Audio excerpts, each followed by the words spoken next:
வணக்கம் குட்டீஸ். இன்று நாம் புதிதாக என்ன கற்றுக்கொள்ளப் போகிறோம் தெரியுமா?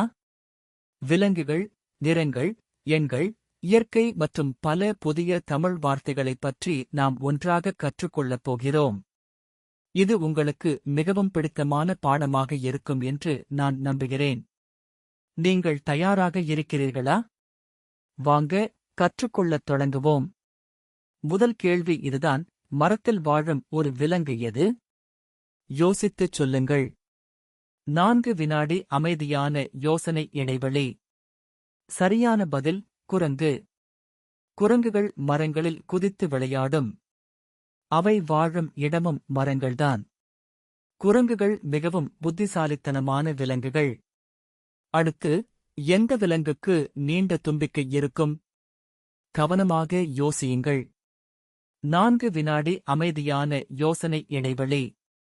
மிகச் சரியான பதில்: யானை. யானைக்கு நீளமான தும்பிக்கை உண்டு. அது தனது தும்பிக்கையால் தண்ணீர் குடித்து உணவை உண்ணும். யானைகள் மிகவும் வலிமையான விலங்குகள். அடுத்த கேள்வி: வானத்தில் பறக்கும் ஒரு பறவை எது? இது உங்களுக்கு எளிதாக இருக்கும் என்று நினைக்கிறேன். 4 வினாடி அமைதியான யோசனை இடைவெளி. அருமையாக முயற்சி செய்தீர்கள். காகம். காகங்கள் வானத்தில் பறக்கும். அவை பெரும்பாலும் கருப்பு நிறத்தில் இருக்கும். காகங்கள் மிகவும் சத்தமாக கத்தும் பறவைகள். அடுத்தது நிறங்கள் பற்றி ஒரு கேள்வி. சூரியகாந்தி பூ எந்த நிறத்தில் இருக்கும்? 4 வினாடி அமைதியான யோசனை இடைவெளி. மிகச் சரியான பதில்: மஞ்சள். சூரியகாந்தி பூ மஞ்சள் நிறத்தில் இருக்கும். அது சூரியனைப் போலவே பிரகாசமாக இருக்கும். மஞ்சள் நிறம் மகிழ்ச்சியைக் குறிக்கும் நிறம். இப்போது, வானம் எந்த நிறத்தில் இருக்கும்? 4 வினாடி அமைதியான யோசனை இடைவெளி. அருமையாக முயற்சி செய்தீர்கள். நீலம். வானம் பொதுவாக நீல நிறத்தில் இருக்கும். சில சமயங்களில் மேகங்கள் இருக்கும்போது வெள்ளையாகவும் இருக்கும். நீல நிறம் அமைதியைக் குறிக்கும் நிறம். அடுத்தது எண்கள் பற்றி. ஒரு ஆப்பிள் இருக்கிறது என்றால் அது எத்தனை ஆப்பிள்கள்? 4 வினாடி அமைதியான யோசனை இடைவெளி. சரியான பதில்: 1. 1 என்பது முதல் எண். நீங்கள் மிகவும் புத்திசாலி குட்டீஸ். இப்போது, உங்கள் கைகளில் எத்தனை விரல்கள் இருக்கின்றன? எண்ணிச் சொல்லுங்கள். 4 வினாடி அமைதியான யோசனை இடைவெளி. மிகச் சரியான பதில்: 10. நம் கைகளில் மொத்தம் 10 விரல்கள் இருக்கின்றன. 10 என்பது 1க்கு அடுத்து வரும் எண்களில் ஒரு முக்கியமான எண். அடுத்தது இயற்கை பற்றி ஒரு கேள்வி. மழை எங்கிருந்து வருகிறது? யோசித்துச் சொல்லுங்கள்.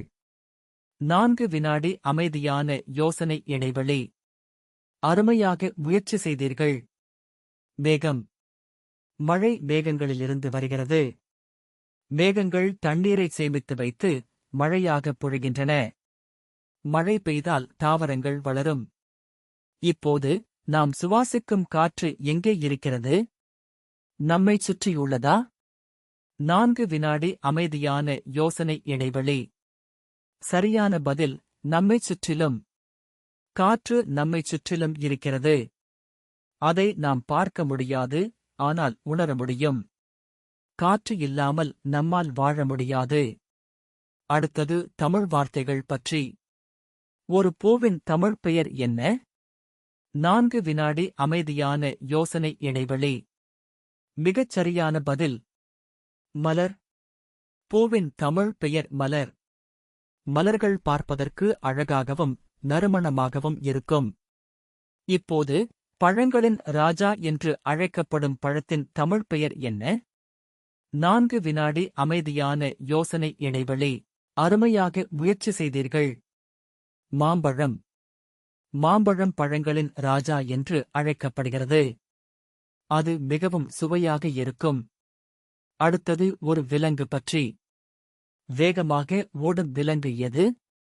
யோசித்துச் சொல்லுங்கள். 4 வினாடி அமைதியான யோசனை இடைவெளி.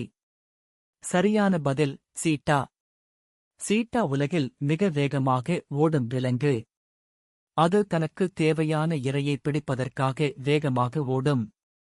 இப்போது பாலில் இருந்து கிடைக்கும் ஒரு உணவுப் பொருள் எது? 4 வினாடி அமைதியான யோசனை இடைவெளி. மிகச் சரியான பதில் தயிர் அல்லது வெண்ணெய். பால் ஒரு சத்தான உணவு. பாலில் இருந்து தயிர், வெண்ணெய், சீஸ் போன்ற பல உணவுப் பொருட்கள் தயாரிக்கப்படுகின்றன. அடுத்தது, கடலில் வாழும் ஒரு பெரிய விலங்கு எது? இது மிகவும் பெரியது. 4 வினாடி அமைதியான யோசனை இடைவெளி. அருமையாக முயற்சி செய்தீர்கள். திமிங்கலம். திமிங்கலங்கள் கடலில் வாழும் மிகப்பெரிய விலங்குகள். அவை மிகவும் அமைதியானவை. இப்போது, இரவு நேரத்தில் வானத்தில் பிரகாசமாகத் தெரியும் கோள்கள் எவை? 4 வினாடி அமைமையான யோசனை இடைவெளி.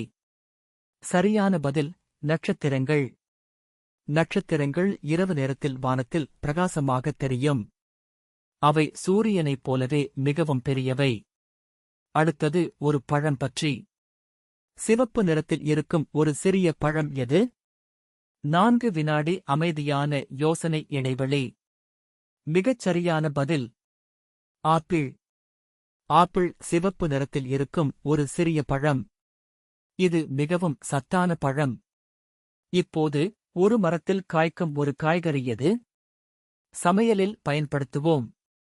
4 வினாடி அமைதியான யோசனை இடைவெளி. அருமையாக முயற்சி செய்தீர்கள். கத்தரிக்காய். கத்தரிக்காய் ஒரு மரத்தில் காய்க்கும் காய்கறி. இது பல சமையல் வகைகளில் பயன்படுத்தப்படுகிறது. அடுத்தது, ஒரு விலங்கு பற்றி. அது மெதுவாக நகரும், அதன் முதுகில் ஒரு ஓடு இருக்கும். அது என்ன? 4 வினாடி அமைதியான யோசனை இடைவெளி. சரியான பதில் ஆமை. ஆமைகள் மெதுவாக நகரும், அவற்றின் முதுகில் ஒரு பாதுகாப்பு ஓடு இருக்கும். அவை நீண்ட காலம் வாழும் விலங்குகள். இப்போது, காலையில் சூரியன் உதிக்கும் திசை எது? 4 வினாடி அமைதியான யோசனை இடைவெளி. மிகச் சரியான பதில் கிழக்கு. சூரியன் காலையில் கிழக்கில் உதித்து, மாலையில் மேற்கில் மறையும். சூரியன் இல்லாமல் நம்மால் வாழ முடியாது. கடைசி கேள்வி. பறவைகளுக்கு எத்தனை கால்கள் இருக்கும்? யோசித்துச் சொல்லுங்கள். 4 வினாடி அமைதியான யோசனை இடைவெளி. அருமையாக முயற்சி செய்தீர்கள். 2. பறவைகளுக்கு 2 கால்கள் இருக்கும். அவை தங்கள் கால்களால் நடக்கின்றன, கிளைகளில் அமர்கின்றன. சூப்பர் குட்டீஸ்! நீங்கள் இன்று நிறைய கற்றுக்கொண்டீர்கள். விலங்குகள், நிறங்கள், எண்கள், இயற்கை மற்றும் பல புதிய தமிழ் வார்த்தைகளைப் பற்றி நாம் இன்று தெரிந்து கொண்டோம். ஒவ்வொரு கேள்விக்கும் நீங்கள் அளித்த பதில்கள் மிகவும் சரியாக இருந்தன. நீங்கள் அனைவரும் மிக மிக புத்திசாலிகள். தொடர்ந்து கற்றுக்கொண்டே இருங்கள். அடுத்த முறை இன்னும் பல புதிய விஷயங்களுடன் உங்களைச் சந்திக்கிறேன். விளையாடிக் கொண்டே தமிழில் கற்றுக்கொள்வோம்.